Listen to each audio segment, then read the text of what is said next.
Have you ever noticed how speaking your truth can suddenly shift the energy in a room? Not because you were harsh or meant to offend, but because your words cut too close to something others desperately want to ignore. Maybe you've seen it before, that sudden silence, the awkward glances, the forced smiles trying to brush off what you just said. Or worse, how quickly the topic changes, as if your honesty carried a weight too heavy to bear. You weren't being confrontational. You weren't trying to make a point or start a fight. You were simply being honest. But that honesty didn't meet gratitude. Instead, it met resistance, discomfort, even fear. If this feels familiar, you're not imagining things. You're touching a truth most people spend their entire lives avoiding. In a world built on comforting illusions, truth is a threat. Those who see too deeply, who speak too clearly and ask questions without easy answers, don't just get ignored, they get feared, pushed aside, silenced. It doesn't matter if your intentions were pure. It doesn't matter if your facts were right. What matters is that your presence made others feel exposed, and many would rather cling to the lie than face the blinding light of reality. Schopenhauer understood this long before the days of cancel culture or social media outrage. He said intelligence is not a gift, it's a curse. Not because it makes you fail, but because it forces you to see too much, too clearly, too soon. When you notice what others refuse to acknowledge, when you hold up a mirror in a world obsessed with filters, you don't just stand out, you become dangerous. It's strange, isn't it? When someone is physically stronger than you, you might admire them. When someone is wealthier, maybe you feel envy, but not rejection. Yet when someone is more intelligent, especially when they speak truth with clarity, everything changes. Suddenly it feels personal. That's because truth is never neutral. Truth reflects. And when it reflects, it doesn't just reveal the world, it reveals you. Psychologists call this the mirror effect. It's when a person's presence alone, not their words, not their judgment, makes others feel inadequate. Not because the thinker said something hurtful, but because they highlight what others have been suppressing deep inside. Deep thinkers don't simply bring new ideas to the table, they disturb unspoken beliefs. They challenge the illusions people have built their identities around. They unintentionally become threats, not just to comfort, but to ego, to certainty itself. That's the tragedy. You don't have to try to unsettle anyone. Your mere existence, your ability to see clearly and speak honestly, is enough to make others feel exposed and vulnerable. Because when someone sees clearly, it forces everyone else to confront the uncomfortable truth they've been choosing to ignore. It's easier to stay blind, to live within familiar stories and half-truths, than to face the reflections staring back at them. So if you've ever felt that tension, that resistance, when you say what needs to be said, know this: it's not about you. It's about the light you carry, light that threatens to burn through the comfortable shadows others cling to. You are not the threat, you are the mirror. And sometimes, the bravest thing you can do is to keep holding it up, no matter how many want to look away. Intelligence is often met with silent rejection rather than applause, because it doesn't soothe the audience, it unsettles them, it doesn't flatter, it confronts. Think about your own experiences. Have you ever been in a room where you asked a deep question, and suddenly,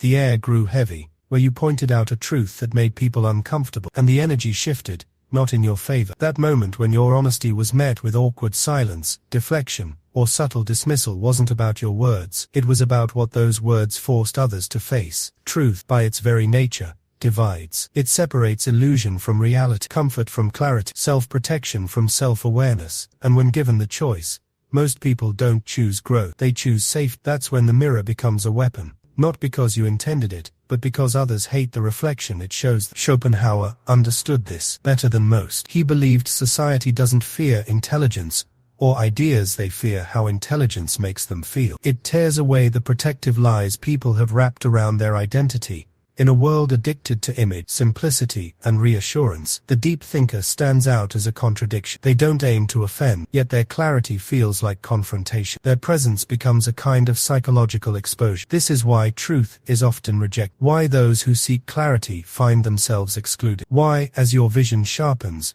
your path becomes lonelier. To truly understand why truth is feared, we need to go back not decades, but thousands of years, to a time when survival wasn't about intellect. It was about belonging. In early human tribes, being accepted wasn't a privilege. It was a matter of life or death. To be cast out meant isolation. Isolation meant vulnerability. Vulnerability meant extinction. That's why our brains evolved not to seek truth, but to seek safety. Safety came through harmony, not disruption, through agreement, not conflict, through fitting in, not standing out. The human mind wasn't wired for independent thought. It was wired for tribal survival. And that ancient wiring still runs the show, even in modern cities where we're far from jungle. That software whispers one command over and over. Don't be different. Don't make people uncomfortable. Don't threaten the group. Because when you speak the truth, especially one that challenges the beliefs of the group, you're not just sharing a new idea. You're breaking the unspoken contract of tribal harmony. And the brain reacts to that like it's a threat. Neuroscience confirms this. When someone hears a perspective that contradicts their worldview, the amygdala, the brain's fear center, activates.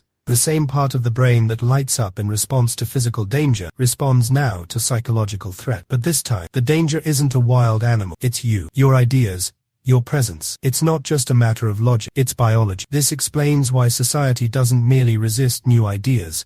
It often attacks those who bring them. Because truth isn't just a threat to belief systems.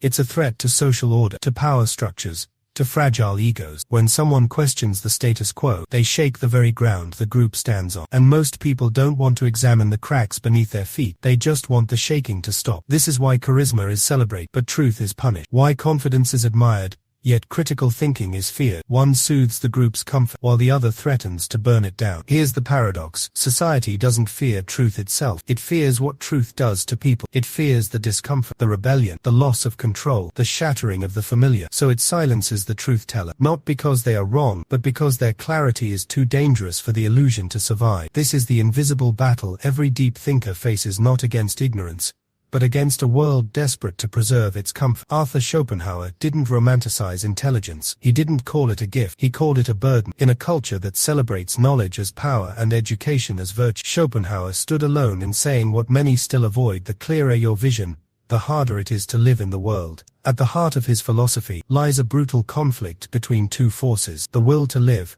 and the will to truth. The will to live drives most people. It's the instinct to survive, to seek comfort, pleasure, distraction. It whispers, don't think too much, just be happy, fit in, stay safe. It fuels consumerism, shallow chatter, status games, blind ambition. Most live their entire lives under this will, chasing pleasure, avoiding pain, refusing to dive deeper. But the will to truth is different. It's rare. It's not about survival. It's about clarity. It demands understanding, even if that understanding breaks you. Schopenhauer believed those with deep intelligence carry this second will like a curse. They can't close their eyes, can't pretend, can't find peace in shallow pleasures when they sense the emptiness beneath. That's why deep thinkers often feel alienated in crowds, restless in repetitive jobs, lonely even when surrounded by others. Their minds are tuned to a different frequency, constantly asking, what's the point? What's the truth beneath the mask? Schopenhauer wrote, a high degree of intellect tends to make a man unsocial, not because the intelligent dislike people, but because the deeper your mind reaches, the harder it is to find someone who understands you. This isn't arrogance,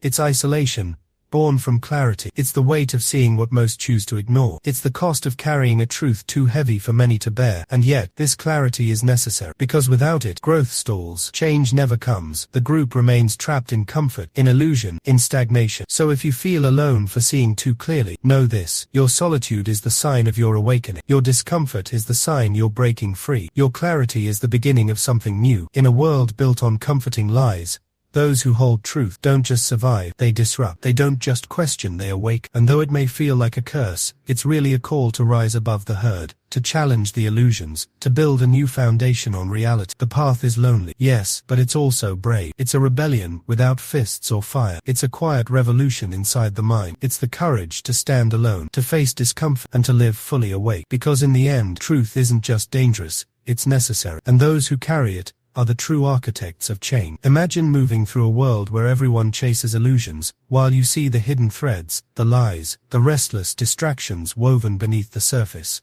How do you bring that up at a dinner party? How do you share that in a group chat? You don't. You stay silent. You nod along, even though inside you feel distant, half present, half lost in a void. That's the burden of awareness. The smarter you are, the harder it is to fool yourself. And the harder it is to fool yourself, the more disconnected you feel from a world built on denial. This is why so many brilliant minds throughout history retreated into solitude, not because they disliked company, but because truth breeds distance. Spiritual solitude isn't about being alone. It's about having thoughts too deep to share without watering them down. It's about seeing reality for what it is, and understanding that very few people are ready to dive that deep with you. Still, deep thinkers push on not because they crave pain, but because the alternative, living comfortably ignorant, is unbearable. This is the will to truth, choosing loneliness and awakening over acceptance and sleep. It doesn't win popularity contests. It doesn't go viral on social media. But it grants something far more precious than attention. Freedom, freedom to see clearly, to shatter illusion, to live with eyes wide open, even if that means walking alone. In ancient times, truth-tellers were imprisoned, exiled, or executed. Today the methods have changed, but the result remains the same. Now, deep thinkers aren't silenced with sword, with system, not by force, but by filter, algorithm, school route, office politics, public opinion. If you're a deep thinker in today's world, you won't be burned at the stake, but you will be ignored, misunderstood, shadowed, quietly pushed aside. Why? Because modern systems don't reward, they reward compliance. Look at your social. What kind of content spreads fast? Not nuanced debates or intellectual insights, but outrage, simplicity, emotional sound bites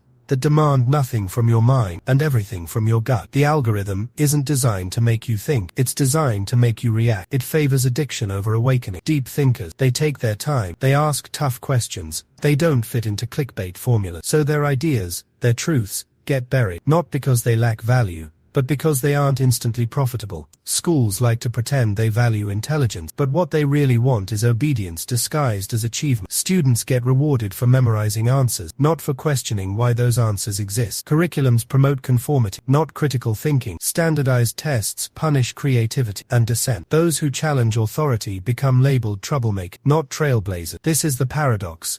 Systems built to educate often suppress the very minds that could transform them. The curious, the restless, the unyielding thinkers are pushed to the margins, told to fit in or be forgotten. But history shows us that progress has always come from those who refuse to conform. You may feel isolated, you may feel unseen, but your discomfort is the price of clarity. Your solitude is the mark of awakening. The world prefers the safe illusion of ignorance, because truth demands courage, and courage is rare. So if you've ever felt like the odd one out, like your questions make others uncomfortable, remember this. You're carrying the torch of awareness. You're part of a lineage of thinkers who chose truth over ease, clarity over comfort. And though the path may be lonely, it is also the path to freedom, the freedom to be real, to be curious, to be unapologetically awake. You are not alone. The world just isn't ready for your light yet, but keep shining, keep questioning, because the future belongs to those brave enough to see what others won't. This system turns intelligence into a liability. Curiosity becomes a distraction, and truth especially uncomfortable. Truth is seen as a threat to the order of the classroom. Then you grow up, enter the corporate world, and discover that being smart doesn't matter if you don't fit in. Insight becomes threatening when it challenges your manager. True innovation is celebrated until it threatens existing power structures. The smartest person in the room often stays silent, not because they don't see the flaws, but because they know what happens to those who speak up. Workplaces aren't designed to lift up deep thinkers, they're built to protect the system. Anyone who questions that system, even with brilliant ideas, becomes a risk. The irony is, you're not rejected for being wrong, you're rejected for being too right, too soon, for speaking truths the world isn't ready to hear, for thinking thoughts others aren't prepared to face. It's not your logic that's the problem, it's the timing, the clarity, the way your presence shakes the fragile web, holding modern illusions together. In a society addicted to comfort, truth feels violent, insight feels invasive, awareness feels like rebellion. So we exile the thinkers digitally, socially, systemically, not because they're dangerous in the traditional sense, but because they shine a light in places others would rather keep dark. When you speak the truth, and someone pushes back, not with reason, but resistance, it's easy to think they're just being difficult. But what you're really seeing is the human mind defending itself. Because truth, especially when delivered with clarity and intelligence, doesn't just challenge beliefs. It threatens the very foundation people build their identity on. That's why deep thinkers often find themselves shut down, not because they're wrong, but because they trigger psychological defense mechanisms most people don't even know exist. Let's break down the core ones. The Dunning-Kruger effect. People with low ability often overestimate their intelligence. Meanwhile, those who are truly intelligent tend to doubt themselves more. This creates a strange paradox. The less someone knows, the more confident they are in what they think they know. So when a deep thinker introduces complexity, nuance, or uncomfortable truths, those with surface-level understanding don't pause to consider. They dismiss, they deflect, they try to reassert dominance, not with facts, but with volume. It's not intellectual conflict, it's ego protection. Then there's the backfire effect. Most people believe that if you present facts, minds will change. But psychology tells a darker story. When people are faced with information that contradicts their beliefs, they don't just reject, they double down. This is the brain saying, if this truth is real, then I've been wrong. And if I've been wrong, my whole identity is unstable. So instead of curiosity, you get defensiveness. Instead of openness, denial. This is why truth feels like a threat, why insight causes anxiety, why awareness breeds fear. The deeper you see, the more you disrupt not only what others believe, but who they believe they are. So what can you do when your clarity isolates you, when your voice rattles cages, and you face silence or pushback? First, remember you're not alone. The discomfort you feel isn't a failure. It's a sign you're growing beyond collective illusions. The loneliness is a byproduct of awakening, not a punishment. Second, patience is key. Society moves slowly. Change happens in waves, not earthquake. Your insights may feel too raw, too early, but they plant seeds that will bloom. Third, cultivate community with those who value depth. Seek spaces where questioning is welcome, not fear. Surround yourself with minds hungry for truth, even if they're few. Finally, protect your energy. Deep thinking isn't about winning arguments, it's about expanding understanding. You don't have to convince everyone. Some minds aren't ready, and that's okay. Your role isn't to fix the world overnight, it's to hold the light for those who are ready to see, to keep asking the hard question, to be the quiet force pushing beyond comfort zone. Because every breakthrough starts with someone brave enough to challenge the status quo, someone willing to be misunderstood for the sake of truth. And in that space of clarity, no matter how lonely, you find freedom. The freedom to think, to question, and ultimately to change. Hostility replaces dialogue. Defensiveness stands in for curiosity. Once again, the thinker is pushed aside not because they were wrong, but because they revealed too much. This is status quo bias at work. The human mind craves familiarity, even if it's broken. We cling to routines, beliefs and traditions, not because they serve us, but because they feel safe. Status quo bias is a mental shortcut that favors what already exists. So when a deep thinker presents a radical truth, whether about society, politics, relationship, or the self, the average response isn't to reflect, it's to defend the familiar. People would rather stay in a crumbling house than admit it's time to rebuild from scratch. Groupthink is another trap. Humans are tribal by nature. We crave belonging, and nothing threatens that more than someone who thinks different. Groupthink is the tendency to conform to the majority, even when it goes against logic, truth, or morality, just to avoid rejection. So when a deep thinker questions group norms, they're not seen as seekers of truth, but as disruptors of peace. They become the outsider, the troublemaker, the enemy. Even when speaking wisdom, you can say the most rational thing in the room, backed by data and experience, and still be ignored, ridiculed, or attacked. Not because people can't understand, but because they won't. Accepting your truth means letting go of theirs, and most are more loyal to illusion than reality. This isn't a conspiracy, it's biology, ego, fear. It's the invisible battlefield deep thinkers enter every time they speak. Not a war of ideas, but a war against psychological defenses designed to keep people asleep. This isn't new. History is full of brilliant minds who spoke not to provoke, but to illuminate. And every time, the world wasn't ready. Take Socrates, known as the father of Western philosophy, but in his lifetime, he was a dangerous agitator. He asked questions no one wanted to face, challenged tradition, exposed contradiction, and urged critical thinking. For this, he was sentenced to death. His real crime, encouraging people to examine their lives, offered exile or execution. He chose to drink poison. His last words still resonate. The unexamined life is not worth living. Galileo didn't just look at the stars, he redefined our place among them. He proved the earth revolves around the sun, shattering centuries of religious dogma. The church labeled him a heretic, forced him to recant, and confined him to house arrest. Today, his discoveries are taught worldwide. Then he was a threat to power. Nietzsche ripped apart traditional morality. He voiced truths no one dared speak. Though misunderstood and ostracized, his ideas live on, challenging us to question everything. These thinkers share a painful legacy. Truth is often met with fear, rejection, even punishment. Because truth unsettles more than facts, it unsettles identity, community, comfort. So when you find your voice challenging the norms, remember you're part of a lineage of minds who dared to shake the foundations, even when the world wanted silence. You're not alone in this struggle. The resistance you face isn't personal. It's the weight of collective fear trying to maintain an illusion. But the path of the thinker isn't one of ease. It's lonely, it's hard, it's fraught with opposition. Yet it's also the path to clarity, freedom, and growth. Keep asking the questions others avoid. Keep seeing what others deny. Keep shining light where darkness hides. Because progress, real progress, begins when someone refuses to accept the comfortable lie. You don't just carry ideas, you carry the courage to speak them. And that courage is the spark that lights the way forward. You discover that society thrives on comforting illusions, and true courage comes from facing the void of meaninglessness, forging your own path. That's a hard truth few want to hear. Many who dared to speak it were dismissed, ostracized, or worse, misunderstood in their time, but celebrated long after. Their voices were feared, their ideas rejected, yet their visions shaped the very foundations of our world. Think of Friedrich Nietzsche. He declared that society's fabric rests on illusions, and that real strength lies in creating personal values amid chaos. Labeled mad,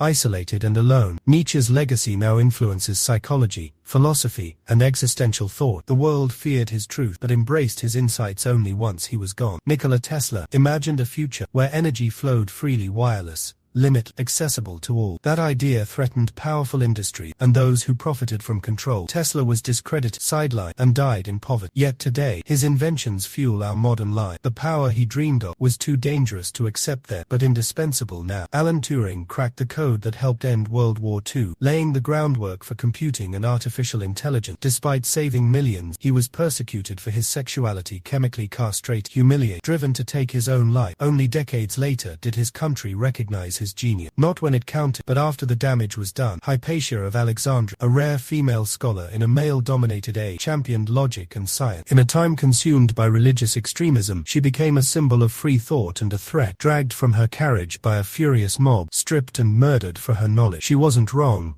She simply dared to think too freely. This pattern repeats endlessly. Truth-tellers are punished in their era and praised by history. Society doesn't fear truth in hindsight. It fears it in real time. Truth unsettles power structures, exposes hidden corruption, demands uncomfortable change before people are ready. So, visionaries are mocked, silenced, and sidelined until statues are raised long after the damage is done. Speaking truth sounds heroic, but it often marks you as a target. Even now, in a world that claims to cherish free speech, whistleblowers face retaliation, critics endure ridicule, and thinkers are pushed to the margin. You don't need fame or a platform. Just one honest sentence in the wrong place can make you the problem. Truth isn't just about ideas. It disrupts relationships, breaks unspoken agreements, and exposes wounds others prefer to hide. That kind of clarity rarely wins applause. Instead, it earns silence, avoidance, whispered gossip, subtle exclusion. The price of truth is social, emotional, sometimes physical. People stop inviting you. They call you too intense, too negative,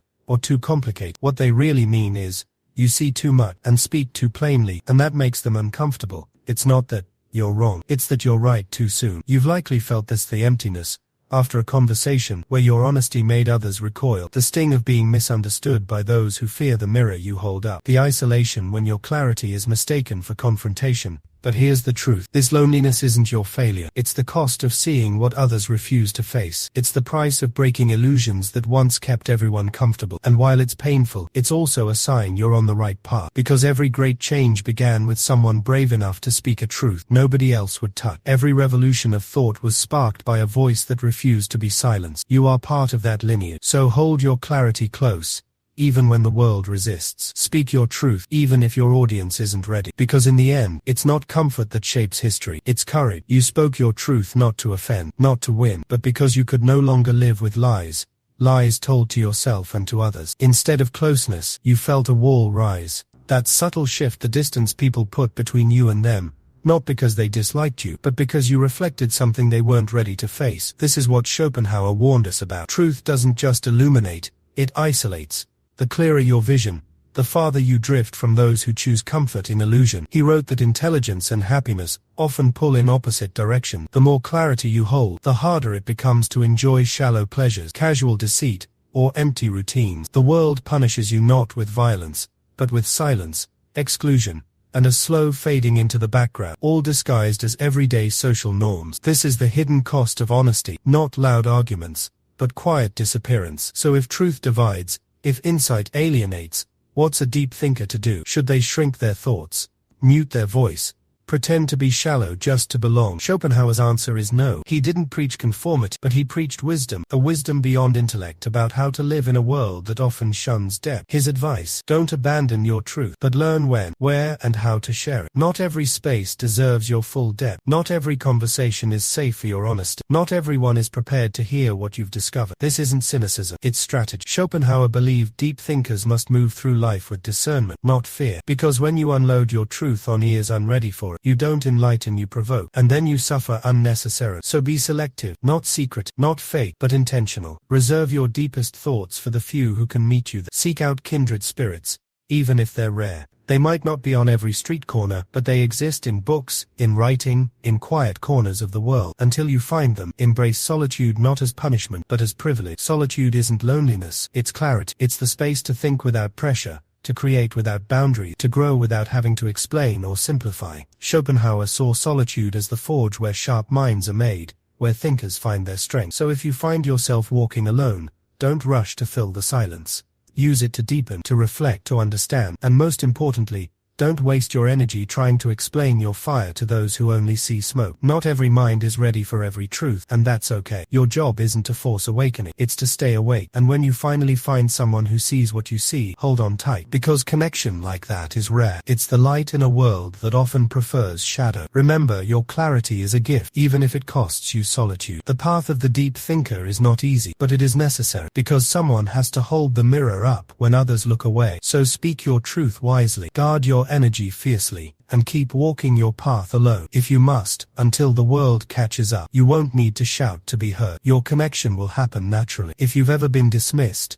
ignored, or quietly pushed aside, not because you were wrong, but because you saw too clearly, this is for you. You are not the threat, you are the mirror. And what people really fear isn't you, but what your presence exposes. You reflect the parts of themselves they're not ready to face. You hold up a lens to the illusions they've built their entire lives around. That kind of clarity, that level of honesty, it's rare, it's powerful, and yes, it's often lonely. But loneliness is not failure. It's the natural result of walking a path few dare to take. The deeper you dive, the more distance you'll feel, not because you're lost, but because you're ahead. Schopenhauer understood this solitude, not as punishment, but as proof, a sign that your mind is awake, that your spirit is chasing truth even when it demands sacrifice. So don't let rejection become shame. Let it become recognition. Let it remind you, you're not broken. You're simply living in a world afraid of what you see. Keep thinking, keep searching, keep reflecting, even if it unsettles others. Because in the end, it's not the loudest voices that change the world. It's the quiet ones. The ones who carry insight like a flame. The ones who see what others won't and refuse to look away. If you've made it this far, you're one of them. You are not alone. You are simply rare. Share your thoughts below. If this message spoke to you, subscribe. We're just getting started.